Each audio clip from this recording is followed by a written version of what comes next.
On se dit tout, l'émission qui déshabille les décideurs pour partir à la rencontre de femmes et d'hommes pour découvrir leurs passions, leurs engagements et leurs valeurs. Et j'accueille Saïd Amouche. Bonjour Saïd. Bonjour Arnaud, merci de m'accueillir. Comment ça va? Très bien et vous? Fondateur de Mosaïque RH, on va en parler avec lui. Allez, on se dit tout, c'est parti. À tout de suite.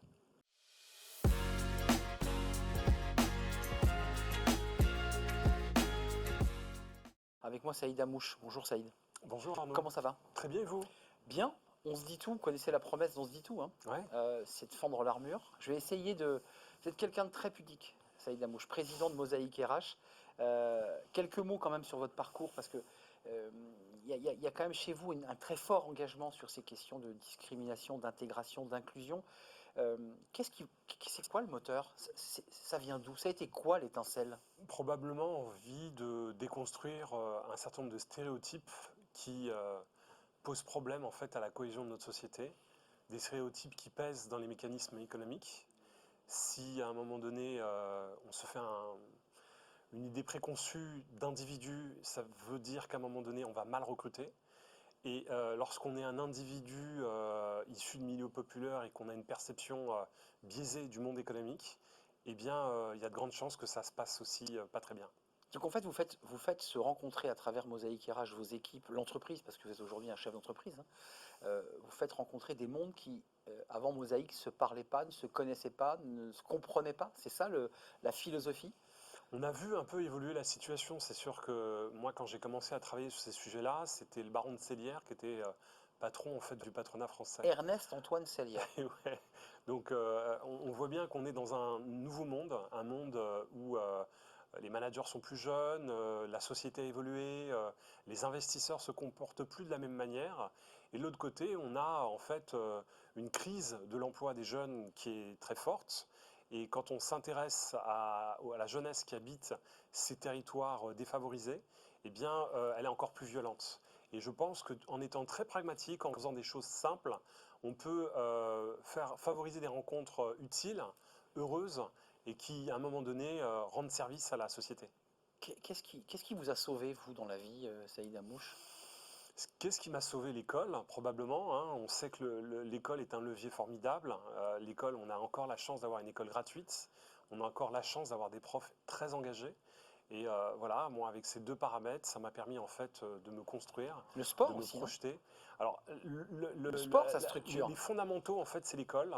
Et puis ensuite, on a la possibilité, effectivement, d'aller encore plus loin pour pouvoir savoir jusqu'où on peut se dépasser, jusqu'où on peut développer ses aptitudes, son potentiel. Et le sport a été un formidable révélateur. Vous évoquiez tout à l'heure ces deux mondes, j'évoquais ces deux mondes qui se tournaient le dos, qui ne se parlaient pas, qui ne se comprenaient pas. Qui il faut convaincre? Quelle est votre position? Là je m'adresse aux chefs d'entreprise. Il faut d'abord convaincre les entreprises ou essayer de motiver ces jeunes qui considèrent que de fait, ils n'auront pas leur place dans l'entreprise. C'est les deux en même temps ou c'est d'abord les entreprises? Vous savez, nous, on est encore dans une société où l'État est providence. Et ça veut dire qu'on pense l'utilité en fait, d'une politique publique en partant des bénéficiaires, c'est-à-dire des candidats, Bien sûr. des individus et autres, ce qui est une logique fondée. En revanche, le principe fondateur en fait, de Mosaïque RH était de partir des problématiques de recrutement des entreprises. À partir du moment où on est en connivence, à partir du moment où on a compris, à partir du moment où on s'est mis d'accord sur un projet, eh bien derrière, c'est beaucoup plus simple de permettre à des jeunes qui sont à côté du marché du travail d'accéder en fait à ces projets de recrutement. Il y a un double sujet en direction de ces jeunes dits des quartiers, vivant dans des quartiers de banlieue. Il y a ceux qui ont tout fait bien, qui ont les bons diplômes et qui disent en bout de chaîne parce que j'ai pas la bonne couleur de peau, parce que j'ai pas la bonne rue, parce que j'ai pas le bon quartier, parce que j'ai pas le bon réseau, j'ai pas pu accéder. Puis il y a une autre catégorie de jeunes qu'il faut réussir à toucher, c'est les fameux NEET, ces jeunes qui ont quitté l'école à 15 ans, 16 ans, qui sont parfois déscolarisés en difficulté sociale et qu'il faut aussi toucher. Comment on fait là? Est-ce que vous avez une cible pour les deux ou est-ce que votre focus c'est d'abord de permettre à ceux qui sont diplômés d'accéder à un emploi qui correspond au diplôme qu'ils ont eu? En fait, vous avez bien résumé la situation. C'est-à-dire que là, on a vraiment deux types de Oui. problématiques qui traitent les questions en fait, d'insertion de la jeunesse. On a ceux qui sont très éloignés et qui ont besoin de parcours de mobilisation. Et là, on a besoin de fonds publics pour pouvoir les embarquer, les former et les faire grandir de manière à ce qu'ils trouvent in fine leur place dans la société. Oui, Et puis il y a une deuxième partie de la population qui est déjà fortement en aptitude, qui est capable en bien fait sûr. de comprendre ce qu'on leur dit. Ils ont juste pas les opportunités finales. Ou le Ils n'ont réseau, juste hein. pas le réseau, Le réseau, ils ont pas la connexion avec le monde économique. bien sûr. Et notre travail, nous, c'est plutôt de s'adresser aux proches de l'emploi ou ceux qui sont prêts à l'emploi, mais qui ne sont pas connectés avec le monde économique, avec une méthode traditionnelle de cabinet de recrutement. Et en fait, on se rend compte que le premier segment dont on parlait tout à l'heure, ceux qui sont éloignés, une fois qu'on les a préparés, une fois qu'ils ont hérité d'un contenu de formation et donc d'une spécialité Et de la professionnelle, confiance un peu, hein. il reste en fait à faire ce dernier kilomètre avec les entreprises qui expriment des besoins en recrutement. Vous avez quitté le monde du sport, le judo, votre vie de jeunesse, vous êtes devenu chef d'entreprise, vous dirigez une entreprise. Sur le plan politique, c'est un mot qui fait très peur en France. Est-ce que vous soutenez la politique de quotas?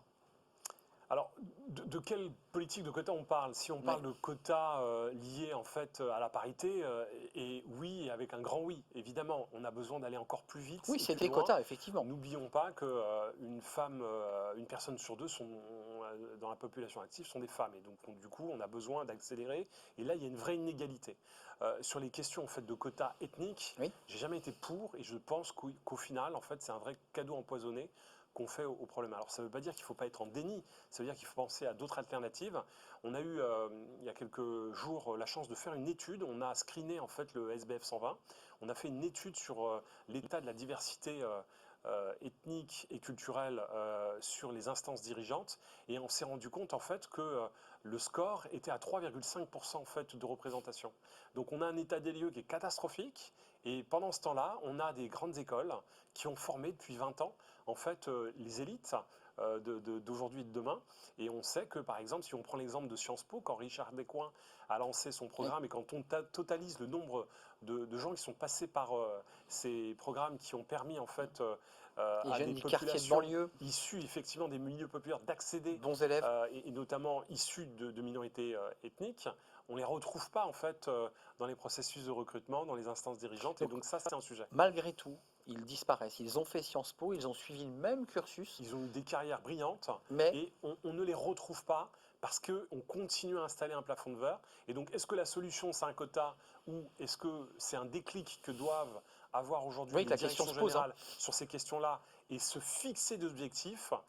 Et d'ailleurs, la règle, elle vaut aussi pour la fonction publique, où Évidemment. aujourd'hui, on peine énormément à traiter sérieusement cette question. Les objectifs sans être assortis de contraintes financières, vous le savez, ou fiscales, en général, ne sont jamais suivis ou font avancer très lentement les causes. Alors, Enfin, c'est une probablement option. qu'à partir du moment où on est capable de mesurer, à un moment donné, il faut aussi créer des dynamiques de progression et peut-être qu'il faut aussi des incitations au final. C'est des choses qu'il faut réfléchir lorsqu'on est politique. Saïd Amouche, on passe à la question Collège de Paris. Vous avez deux questions, vous avez choisi deux questions, Collège de Paris et Anne-Jarreau. On commence par celle du Collège de Paris. Le Collège de Paris qui est une communauté d'écoles qui rend l'excellence accessible à tous. Jingle et la question juste après.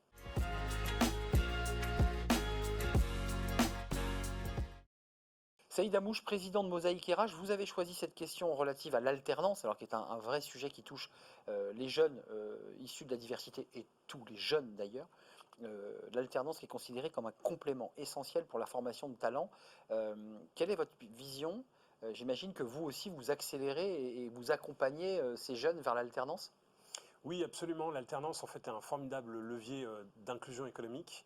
L'alternance permet à chaque jeune de pouvoir se confronter dans le monde professionnel tout en se dotant en fait d'une formation complémentaire.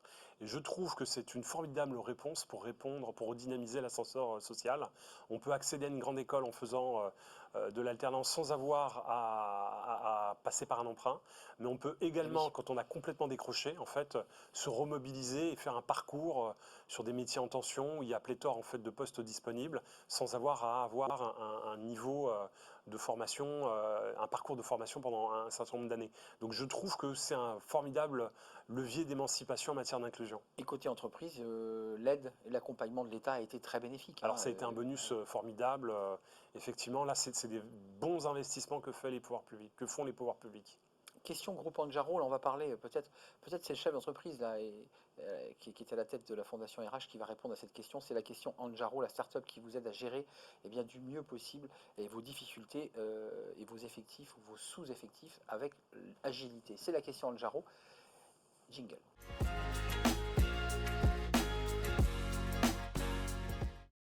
Saïd Amouche, vous avez choisi cette question, comment faciliter les dynamiques de collaboration entre start-up et grands groupes dans un schéma gagnant-gagnant. Pourquoi vous l'avez choisi? Parce que, est-ce que d'abord vous considérez, vous, en tant que structure, un peu comme vous fonctionnez un peu en mode start-up?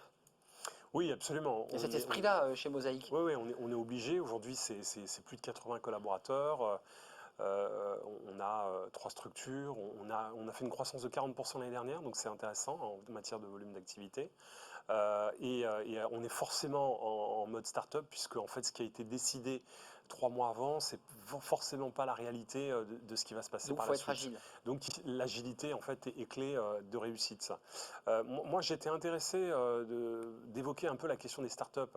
Startup, c'est l'économie en fait dans laquelle on investit, qui grandit et qui va à un moment donné fabriquer d'abord de nouvelles organisations, mais surtout en fait des modèles qui seront peut-être copiés demain. Et je trouve que c'est aussi une bonne manière de cranter en fait les sujets de diversité, d'inclusion économique. Et dans les nouveaux modes de collaboration, c'est aussi faire en sorte que des start-upers nés pas forcément dans les bons lieux, d'origines différentes, puissent aussi faire leur rentrée dans des collaborations intelligentes avec des grands groupes. Parce que en fait, lorsqu'on est d'origine modeste, on peut faire le choix en fait d'être salarié, mais on peut aussi faire le choix d'être entrepreneur, créer start-up et rêver d'un développement de carrière, d'une réussite économique, aussi en développant des offres de services et en faisant des deals avec des grands groupes du CAC 40. Je me trompe peut-être, mais j'ai le sentiment que dans les quartiers de banlieue, les jeunes rêvent de monter leur boîte. Il y a vraiment un dynamisme dans les quartiers de jeunes qui veulent créer leur entreprise. C'est juste, c'est juste. On voit souvent les quartiers comme étant des quartiers réservoirs à subventions ou à location. C'est complètement faux. Clairement. Toute réussite, c'est une réussite qui passe par d'abord le travail. On De a une monter sa vraie boîte. culture de réussite par le travail. Ouais. Et l'entrepreneuriat, c'est quasiment un jeune sur deux qui veut à un moment donné être son propre patron. Et donc ça, c'est quand même quelque chose qu'il faut avoir en tête. Et d'ailleurs, c'est pour ça qu'on a décidé, nous, de créer la tontine des quartiers. C'est un sujet qui est très simple, hein, la tontine des quartiers. C'est comment on parle à d'autres entrepreneurs. C'est de l'entraide à la tontine. Exactement. C'est ça Donc l'idée. sur un principe de solidarité pour pouvoir soutenir en fait une activité économique. Et in fine, si ça a marché, on rembourse et on donne la possibilité à d'autres en fait de bénéficier en fait de ce soutien financier pour pouvoir créer en fait de la croissance. Et éviter de devoir passer déjà le premier test d'un banquier qui vous dit en général une fois sur deux, vous avez rien, vous venez de ce quartier, ça va être compliqué, j'y crois pas trop. Qui souvent ne vous reçoit même Même pas. pas. Non mais voilà, ça c'est important de l'entendre de votre bouche, qui ne prend même pas la peine de vous recevoir et au moins d'écouter votre projet. Voilà, on a sorti une étude. Ça commence comme ça déjà, l'humiliation. Absolument. Et quand il y a un rendez-vous, on demande une garantie, une caution. Et ça y est, la discussion, on met fin à la discussion parce que l'entrepreneur, il arrive, il a plus d'oxygène quand on en est à ce Et stade-là. puis on vous demande aussi des garanties côté vos parents. Et parfois, ces enfants et ces jeunes viennent de familles modestes et savent très bien que leurs parents ne peuvent pas être des garanties aux prêts qu'ils vont contracter. Donc effectivement, en 10 minutes, l'affaire est pliée. Hein. Donc on a besoin aujourd'hui de réinstaller la confiance sur la base de l'empathie. Et en se faisant confiance, ça met en risque, ça met en situation de réussite Oui. en fait l'individu, puisque On se sent, on fait c'est une histoire de attention. parole Bah, bien et sûr. d'homme, Et de parole d'engagement. d'engagement. On termine par la question de l'hémicycle. Alors là, c'est intéressant parce que vous allez pouvoir, face caméra, interpeller les pouvoirs publics, le gouvernement, parce que dans vos actions, chez vous, chez Mosaïque RH, il y a multiples sujets où vous dites, mais là, il faudrait avancer plus vite, là, il faudrait agir. On vous donne la parole juste après ce jingle, Saïd Amouche.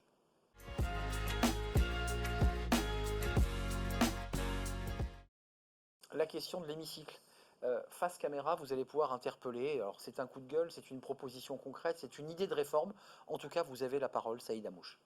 Moi, j'ai juste une proposition simple à faire. Pourquoi ne pas investir davantage dans des initiatives issues de la société civile qui fonctionnent, qui ont démontré en fait leur efficacité et qui demandent qu'à être généralisées. On a pléthore aujourd'hui d'initiatives un peu partout en France.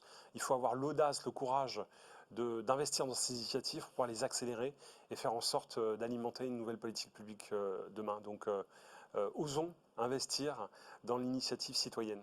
Initiative citoyenne et s'inspirer des modèles des quartiers, des jeunes, et ce qui Qui fonctionne. sont rentables, qui ont de l'impact et qui, au final, ne demandent qu'à grandir. Merci Saïd Amouche de nous avoir rendu visite dans notre émission On se dit tout, président, fondateur de Mosaïque RH, 80 collaborateurs. Combien de recrutements, combien de personnes On est sur un trend d'à peu près de 3000 recrutements par an. C'est 7 millions de budget, c'est 80 collaborateurs, c'est une fondation actionnaire d'une entreprise à mission. à la tête d'une très belle entreprise. Merci Saïd, c'est un vrai plaisir de partager ce moment avec vous. Merci à vous, merci pour votre fidélité, merci pour vos réactions, vos messages évidemment. Et puis on se retrouve très prochainement pour un nouveau numéro de On se dit tout. Bye bye. Décideurs engagés, l'émission TV de l'Hémicycle animée par Arnaud Ardouin qui déshabille les décideurs, qui nous permet d'appréhender ce qui chaque jour leur donne envie de se battre et de réussir.